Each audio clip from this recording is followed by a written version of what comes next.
안녕하세요. 아빠는 인생 닥터입니다.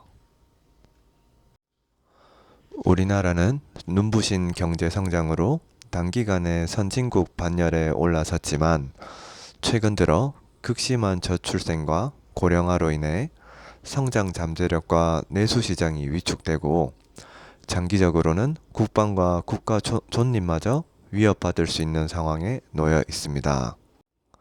여기에 수도권 부동산 가격까지 폭등함으로써 과거 고성장 시대의 부를 축적한 기성세대와 현재 저성장 시대에 살고 있는 청년 세대 간 자산 격차가 심화되어 청년들의 박탈감이 커지고 미래를 꿈꾸지 못한 이들의 좌절은 저성장의 악순환을 더욱 고착화시키고 있습니다. 그렇다면 우리나라 곳곳에 당면한 과제들에 대한 해결책과 앞으로 우리가 지향해야 할 공동체적 가치는 무엇일까요? 첫째, 교육적인 불평등을 해소하여 공정한 계층 이동 사다리를 복원해야 합니다. 교육은 한 사람의 인생을 바꾸고 역전할 기회를 제공하는 가장 강력한 수단이므로 성인이 되기 전까지 제공받는 양질의 공교육은 모든 아이들에게 공평하게 제공될 필요가 있습니다. 이와 함께 누구든지 열심히 노력하면 성공할 수 있고 자신이 땀 흘린 만큼 정직한 결과를 바랄 수 있는 올바른 사회적 시스템 마련도 동반되어야 합니다. 특히 부모 세대에게 큰 부담으로 작용하는 과도한 사교육비 지출을 줄이기 위해 공교육을 정상화하고 저소득층 학자금도 강화하여 입시 위주의 단순한 정답 맞추기 또는 암기식 교육이 아닌 다양하고 실용적인 지식을 흡수할 수 있는 열린 교육이 되어야 합니다. 아울러 경쟁자를 밟고 이겨야 하는 경쟁이 아니라 함께 동반 성장하는 건강한 경쟁 문화도 정착시킬 필요가 있으며 실패를 배움의 자산으로 삼아 몇 번을 넘어져도 다시 일어서서 도전할 수 있도록 가르쳐야 합니다. 특히 적극적인 예산 편성을 통해 방과 후 교육은 희망하는 모든 학생들이 들을 수 있도록 하여 대부분의 교육이 학교 안에서 이루어져 학생들이 학원을 최소한으로 가도록 교육 시스템을 개혁하는 게 좋습니다. 둘째, 남녀 성차별 문화를 개선하고 공동체 보육으로 전환해야 합니다. 오늘날 여성들은 과거와 달리 학력과 경제력 면에서 남성과 대등해졌지만 우리나라는 여전히 집단주의와 개인주의 문화가 혼재된 상태로 있고 남성 우월주의의 가부장적인 문화도 잔존하고 있습니다. 이로 인해 가사와 육아에 대한 부담이 대체로 남성보다는 여성에게 집중되고 국가적인 보육 인프라도 이를 뒷받침하지 못하기 때문에 최근 들어 직장인 여성들의 결혼과 출산 기피 현상이 증가되고 있습니다. 또한 저출산은 가족보다 자신을 더 소중하게 생각하는 현대적 가치관 변화와도 관련 있으며 우리나라처럼 효율적인 시스템을 추구하는 사회에서 출산은 직장이나 여가 생활의 방해 요인이 될 수 있으므로 여성들의 입장에서는 매우 비합리적인 선택으로 느껴질 수 있습니다. 따라서 전통적인 문화에서 벗어나 남성들의 공평한 가사와 육아 분담에 대한 명확한 태도 전환이 필요하며 아기 엄마들이 실질적으로 필요한 것을 해결해주는 국가 차원의 고품질 보육 인프라도 구축되어야 합니다. 또한 여성의 출산과 희생을 의무적이고 당연한 것으로 여기는 인식에서 벗어나 결혼 후 자연스럽게 경험할 수 있는 커다란 행복이자 축복임에 더 주목하도록 사회적 환경을 조성할 필요가 있습니다. 셋째, 수도권 1극 체제에서 지방 다극 체제로 전환해야 합니다. 우리나라는 수도권에 양질의 일자리를 제공하는 대기업이 90% 이상 집중되어 있어 청년층의 쏠림 현상과 주거에 대한 과다 경쟁으로 인해 집값을 폭등시키는 주요 원인으로 작용하고 있습니다. 또한 직장을 어렵게 구해도 수도권의 집값이 너무 높아 내 집 마련이 쉽지 않기 때문에 청년들의 결혼과 출산을 미루는 현상이 사회 전반적으로 확산되고 있습니다. 따라서 각 지방 권역별로 대기업과 관공서를 분산하여 양질의 일자리를 지방에 유치하고 교육, 의료, 문화 인프라도 강화하여 집값이 저렴한 지방에서도 얼마든지 청년 세대가 새로운 터전을 잡을 수 있도록 해야 합니다.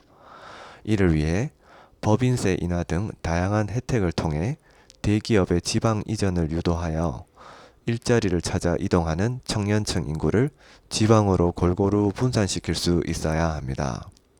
또한 아일랜드나 싱가포르처럼 해외 기업에 대한 부지 및 법인세 혜택을 주어 세계 굴지의 기업들을 국내로 유치시켜 양질의 일자리를 증가시킬 필요도 있습니다.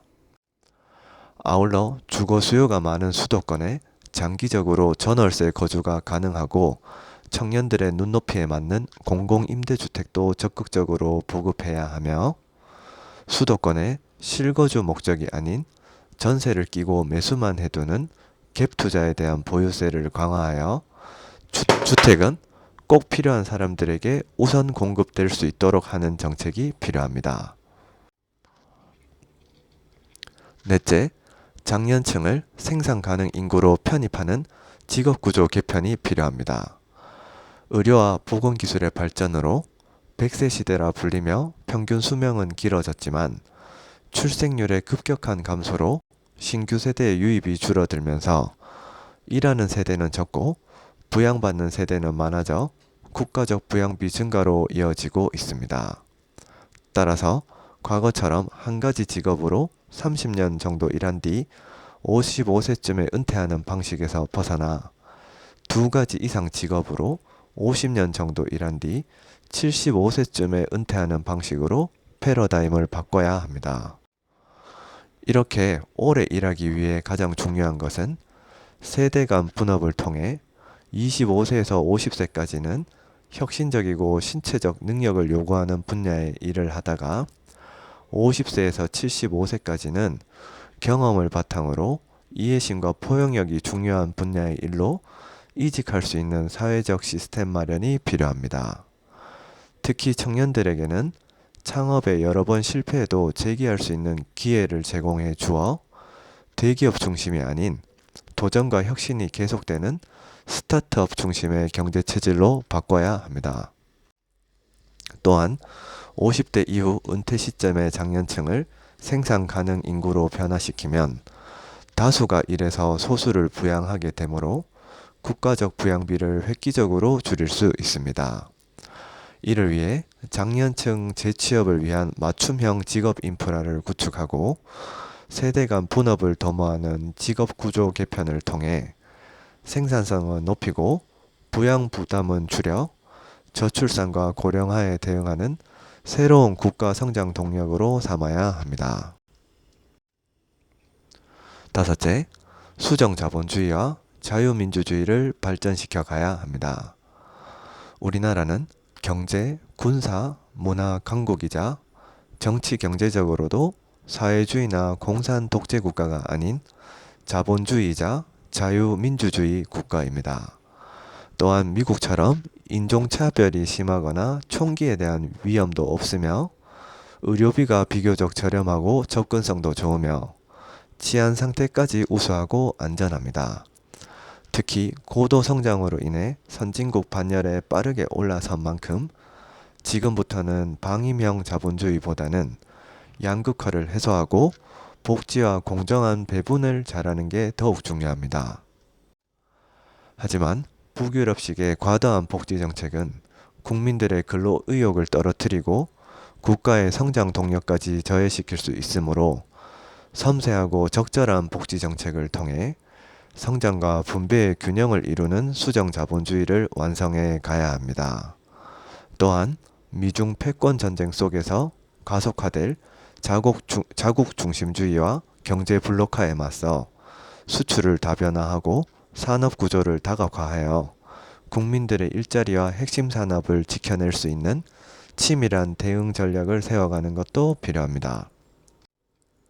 아울러 정치적으로 편향된 좌우 이념 논리보다는 올바른 정책 위주로 비판적이고 합리적인 목소리를 낼 수 있어야 하며, 단순히 표를 얻기 위해 선심성 임시방편 공약만 내세우는 정치인은 경계하는 게 좋습니다.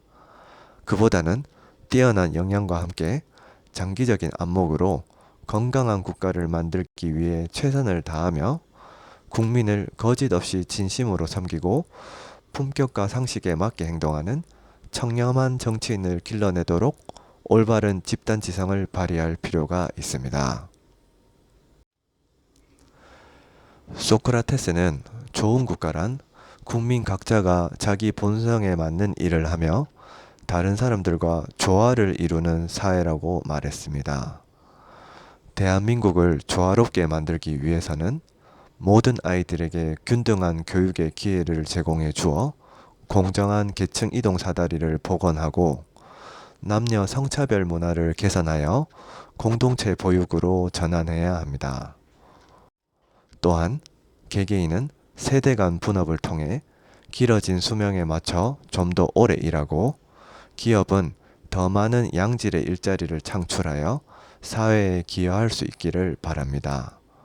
아울러 국가는 수정자본주의 및 자유민주주의와 함께 지방의 균형 발전을 도모하여 오늘보다 내일이 더 나을 것이라는 희망이 있어 청년 세대가 결혼해서 아기 낳고 살기 좋은 희망찬 우리나라가 되길 바랍니다. 이상 아빠는 인생 닥터였습니다. 감사합니다.